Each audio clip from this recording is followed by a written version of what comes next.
Welcome to Ayurvedic Pathshala. If you like the videos, hit like and subscribe and keep watching. Hello students, कैसे हैं आप सब। आज हम डिस्कस करने वाले हैं एक नए टॉपिक के बारे में, दैट इज़ नवजात शिशु आहार। और ये टॉपिक बहुत बड़ा है सिलेबस पॉइंट ऑफ व्यू से, तो इसको मल्टीपल पार्ट्स में डिवाइड करके हम डिस्कस करेंगे। और आज हम उसके अंडर डिस्कस करने वाले हैं स्तन्य उत्पत्ति एवं प्रसूति, स्तन्य संपत, स्तन्य परीक्षण, स्तन्य गुण एवं महत्व के बारे में।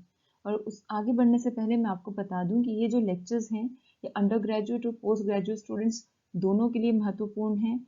वो चाहे तो इनसे गो थ्रू हो सकते हैं और अपने सिलेबस को कवर करने में उनको हेल्प मिल सकती है इनसे।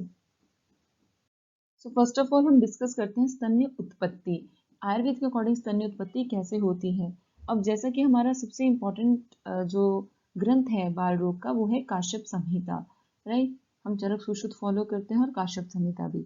और काश्यप संहिता में लेहन अध्याय में क्या कहा गया है, उन्होंने कहा है कि यद अन्नपानम प्रायेण गर्भिणी स्त्री निषेवते, कि गर्भिणी स्त्री जिस भी अन्नपान का सेवन करती है वो जो अनरस बनता है वो 3 पार्ट्स में डिवाइड होता है। कितने पार्ट्स में डिवाइड होता है? 3 पार्ट्स में। और उसका एक अंश जो है वो माता की पुष्टि के लिए यूज होता है, दूसरे अंश से गर्भ की पुष्टि होती है, दैट इज फीटस की ग्रोथ होती है, और थर्ड जो पार्ट है वो स्तन पुष्टि, that is for the formation of breast and formation of breast cells, ताकि मिल्क बन सके, उनमें मेमोरी ग्लैंड्स की डेवलपमेंट में हेल्प करता है। नार्या गर्भस्तु पुष्यति, इस तरह से जो नारी है वो गर्भ के पोषण कर पाती है। तो उन्होंने बहुत ब्यूटीफुली कहा है कि कैसे वो आहार रस 3 पार्ट्स में डिवाइड हो जाता है। ये हमें याद रखना है, कितने पार्ट्स में डिवाइड होता है? इन 3 पार्ट्स। एक पार्ट से मदर का पोषण होता है, राइट। दूसरे पार्ट से गर्भ का पोषण, फर्स्ट से मदर, दूसरे से फीटस, और थर्ड से ब्रेस्ट के डेवलपमेंट या फॉर्मेशन ऑफ मिल्क में हेल्प मिलती है। तो इस तरह से 3 पार्ट्स में काश्यप ने डिवाइड करने को कहा है। अगर हम सुश्रुत की बात करें तो सुश्रुत ने भी सुश्रुत निदान स्थान 10 में इसके बारे में कहा है, स्तन्य के बारे में, कि स्तन्य बनता कैसे है। उन्होंने भी कहा है कि रस प्रसादो मधुर पक्व आहार निमित्तच कृत्सम देहात स्तनो प्राप्त स्तन्यम इति अभिधीयते। इन्होंने क्या कहा कि जो भोजन जब हम पक जाता है, राइट, पक्व आहार निमित्तच, आहार का जब पाक हो जाता है उसके उपरांत एक मधुर प्रसाद भाग बनता है, राइट। जब तुमने आहार पाक क्रम पढ़ा होगा उसमें होता है कि प्रसाद भाग बनता है जो कि मधुर रस का होता है। वो जो मधुर प्रसाद भाग है वो कहाँ आ जाता है? स्तनों में आ जाता है, स्तनु प्राप्त। वो सारे शरीर से घूमता हुआ कृत्सम देहात, सारे शरीर से चलता हुआ कहाँ आ जाता है? स्तनों में आ जाता है। और स्तनों में आकर वहां पे स्तन्य का निर्माण करता है, स्तन्यम इत्यभिधीयते। फिर क्या निर्माण होता है? स्तन्य का, जिसे हम स्तन्य कहते हैं। तो उन्होंने भी ये कहा है कि भोजन जब पच जाता है प्रॉपरली, उसका जो मधुर भाग है, मधुर प्रसाद भाग है, वो पूरे शरीर से इकट्ठा होकर कहाँ आ जाता है? स्तनों में। और स्तनों में आ जाता है जब वो, तो उसे हम स्तन्य कहते हैं, या फिर वो स्तन्य में हेल्प करता है। स्तन्य मिति अभिधीयते, उसे स्तन्य कहते हैं। ये आया है सुश्रुत निदान स्थान 10 में। चरक ने भी सिमिलरली ऐसे ही कहा है जैसा कि काश्यप ने कहा है। उन्होंने भी यही कहा है कि गर्भिणी स्त्री का जो आहार है वो 3 भागों में बट जाता है। और 3 भागों में बट जाता है तो किस किस की पुष्टि करता है? पहली पुष्टि वो करता है स्त्री की, उसकी अपनी पुष्टि करता है, मदर की ग्रोथ में हेल्प करता है। फिर वो दूसरा स्तन्य निर्माण में हेल्प करता है, और तीसरा गर्भ की पुष्टि के लिए या गर्भ वृद्धि में प्रयोग होता है। ये रेफरेंस आया है चरक शारीर 6 में। सो नेक्स्ट इज स्तन्य प्रसूति, दैट इज स्तन्य जो है वो स्तनों से बाहर कैसे निकलता है। इसके बारे में आचार्य ने बहुत अच्छे से कहा है, जो कि हमारे आजकल के आधुनिक परिप्रेक्ष्य में भी बिल्कुल सेट बैठता है। तो स्तन्य प्रसूति के लिए सुश्रुत का रेफरेंस जो है वो है सुश्रुत शारीर 10 से। सुश्रुत शारीर 10 में सुश्रुत जी कहते हैं कि धमनी नाम हृदय स्थानाम विवृतवात अनंतरम चतुरात्रात् त्रिरात्रात् वा स्त्रीणाम स्तन्यम प्रवर्तते।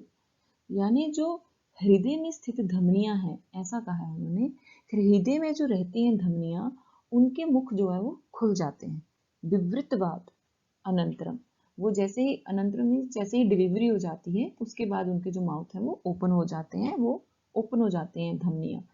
उनके ओपन होने के बाद थर्ड और fourth day, this is important, third और फोर्थ डे जो है वो स्तन्य का परिवर्तन होता है।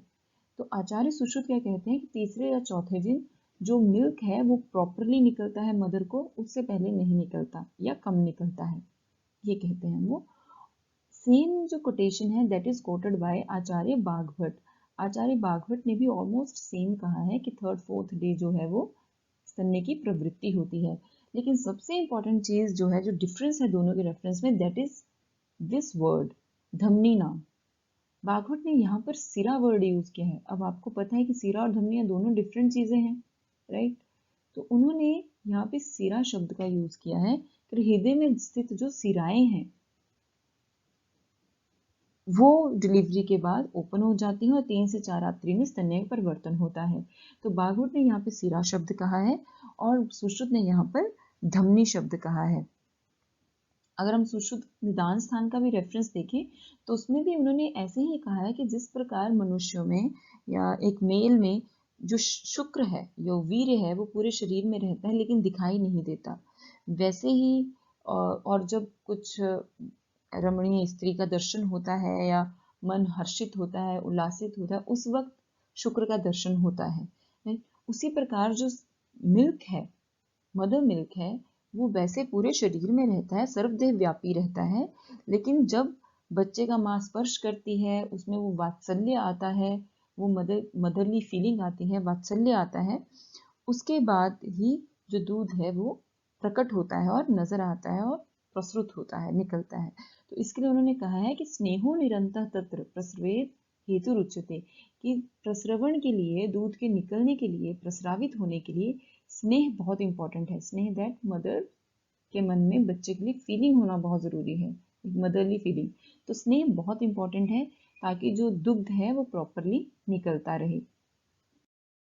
सेम ही काश्यप ने भी कहा है अखिल स्थान 9 में, उन्होंने भी कहा है कि प्रीति और संकल्प ये दोनों होना बहुत जरूरी है अगर स्तन का स्राव होना है, ठीक है? और इसमें शिशु से प्रेम होना बहुत इंपॉर्टेंट है। नेक्स्ट इज स्तन्य संपत्ति एवं महत्व। स्तन्य के करेक्टरिस्टिक्स कैसे होने चाहिए, मिल्क के करेक्टरिस्टिक्स कैसे होने चाहिए जो कि बॉडी के लिए अच्छा होता है। तो उसके लिए चरक ने रेफरेंस दिया है चरक शारीर 8 में, और चरक शारीर 8 का नाम क्या है वो हमें पता होना चाहिए। जाति सूत्री अध्याय, एटलीस्ट हमें चैप्टर्स के नेम पता होना चाहिए। मैं बीच बीच में बोलती रहूंगी ताकि थोड़े बहुत माइंड में जाते रहें, जब आप पीजी की तैयारी करें तो आपको प्रॉब्लम ना आए। तो स्तन्य संपद क्या होता है, उन्होंने कहा है प्रकृति वर्ण गंध रस स्पर्शम, अर्थात जब उसका वर्ण, गंध, रस और स्पर्श, कलर, स्मेल, टेस्ट और टच में अगर वो प्राकृतिक वर्ण है, नेचुरल फॉर्म में है, देन इट इज स्तन्य संपद। उदक पात्रे च दुह्यमानम उदकम वेति, अगर हम उसे उदक से भरे हुए पात्र में, दैट इज जल से भरे हुए पात्र में डालते हैं तो वो जल में मिक्स हो जाए, विलीन हो जाए, उसमें मिल जाए, है ना? हम उसे फिर सेपरेट नहीं कर पाते ना जब भी दूध को वाटर में मिक्स करते हैं। तो वैसा ही होना चाहिए, उदक पात्रे च दुह्यमानम उदकम वेति, प्रकृति भूतत्वात्, उसका ही प्राकृतिक रूप ले ले, ठीक है? जल और जो दुग्ध है वो मिक्स हो जाए।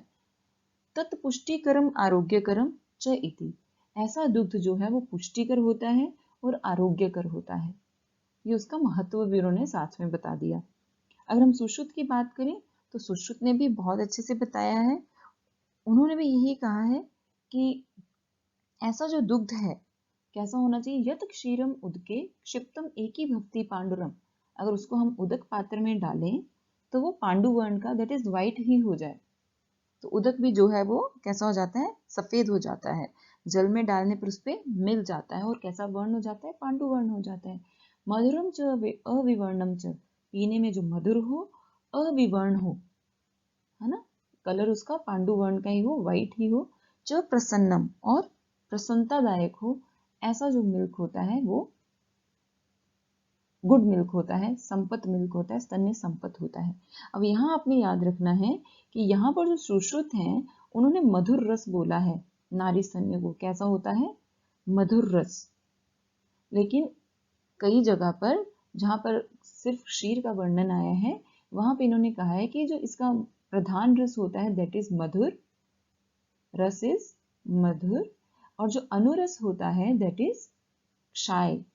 ऑलवेज रिमेंबर दिस, अनुरस इज क्षाय एंड प्रधान रस इज मधुर। M for milk, M for मधुर, और K is at the end, तो जो अनुरस है वो एंड में आता है हमें, तो क्षाय इज द अनुरस। ऑलराइट, तो मिल्क से ही याद हो जाएगा, मधुर जो है प्रधान रस है, और जो एंड में आता है के आता है दैट इज क्षाय मिल्क लिखने में, तो क्षाय जो है दैट इज अनुरस। तो ऐसे ही याद करना है आपने इस निमोनिक से, MILK। Okay, so M is the प्रधान रस एंड K इज द अनुरस। रिमेंबर, अगर हम बाकी आचार्यों की बात करें या चलो सुश्रुत की ही बात करें, तो सुश्रुत ने गुण क्या बताए हैं इसके, कि दीपन होता है, दीपन होता है और लघु होता है। ये कुछ गुण आपको पता होने चाहिए नारी स्तन्य के, ठीक है।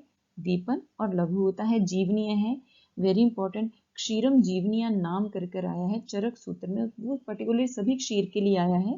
क्षीरम जीवनीय नाम चरक सूत्र 25 में, तो जीवनीय नाम क्या है, क्षीर है। मैंने स्तन्य की परीक्षा, ये भी सुश्रुत ने दी है, सुश्रुत शारीर 10 में। उन्होंने भी ऐसे ही कहा है जैसा चरक ने कहा था कि जो दुग्ध है स्तन्यम अपसु परीक्षित, कैसे हमने उसकी परीक्षा करनी है। और इस स्तन्य संपत में भी आप इस श्लोक को रेफर कर सकते हो। सेम श्लोक स्तन्य परीक्षा में भी आ सकता है, स्तन्य संपत में भी आ सकता है। यहाँ मैंने फॉर अंडरस्टैंडिंग पर्पस इसको सेपरेट लिखा है कि स्तन्य जो है उसको क्या करना है, हमने जल में उसकी परीक्षा करनी है। जब भी परीक्षा करनी है किसमें करनी है, अपसु दैट इज जल, है ना। आप क्या होता है, जल होता है, तो जल में उसकी परीक्षा करनी है। और अगर ये कैसा हो, शीतल हो, स्वच्छ हो, दैट इज अमलम निर्मल, तनु पतला, शंखाभ शंख के जैसा वाइट हो, शंखाभ वर्ण, शंखाभ भासम, शंख की जैसी उसकी अभासा हो, है ना, वाइट कलर का हो। अपसु न्यस्तम एक ही भावम, और अगर जल में डालें तो एक ही भाव हो जाए, एक जैसे हो जाए दुग्ध और वाटर, राइट, जैसे हम एक गिलास में देख सकते हैं। गच्छत्य फेनिलम, और उसका जो फेन है वो शांत हो जाए। अतंतुमत, उसमें तंतु ना बने दुग्ध में, ऐसा जो दुग्ध होता है।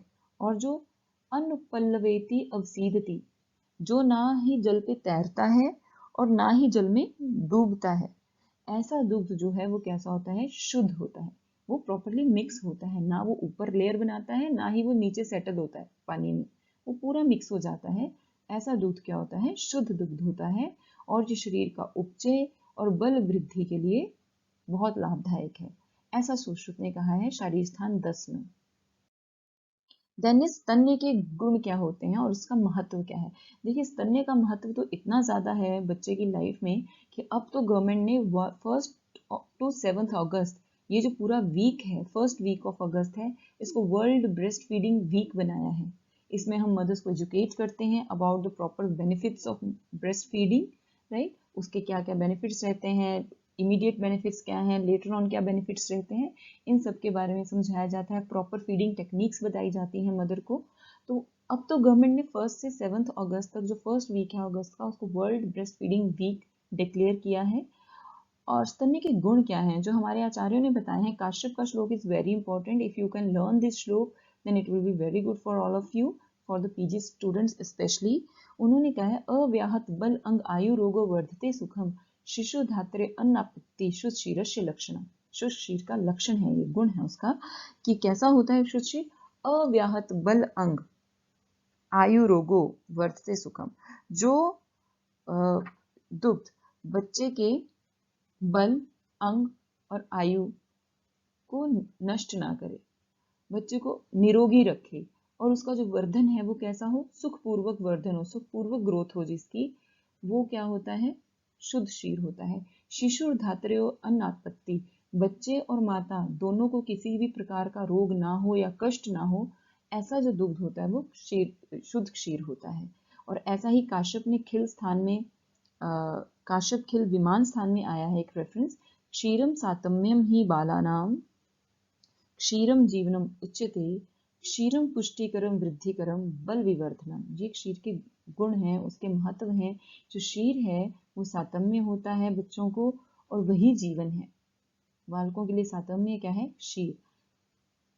क्षीरम पुष्टिकरम वृद्धिकरम बल विवर्धनम। पुष्टिकर होता है, वृद्धिकर होता है और बल का वर्धन करता है। तो ये सब हमारे आयुर्वेद में आया हुआ है रिगार्डिंग स्तन्य गुण एंड महत्व। और भी बहुत सारे रेफरेंसेस हमें स्तन्य को लेकर मिलते हैं, लेकिन फिलहाल from examination point of view मैंने यहाँ पे ये 2 मोस्ट इंपॉर्टेंट श्लोक जो है वो कोट किए हैं।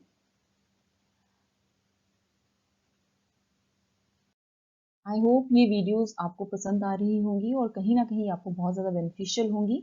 अगर आपको ये वीडियोस एक्चुअली अच्छी लग रही हैं, आपको इनका बेनिफिट है, then do like and subscribe this video so that I feel motivated to make more videos. और इनको अपने फ्रेंड्स के साथ, अपने क्लासमेट्स के साथ ज़रूर शेयर करें और ताकि उनको भी इनका बेनिफिट हो सके। Till then take care, soon I will be meeting with you with a new video.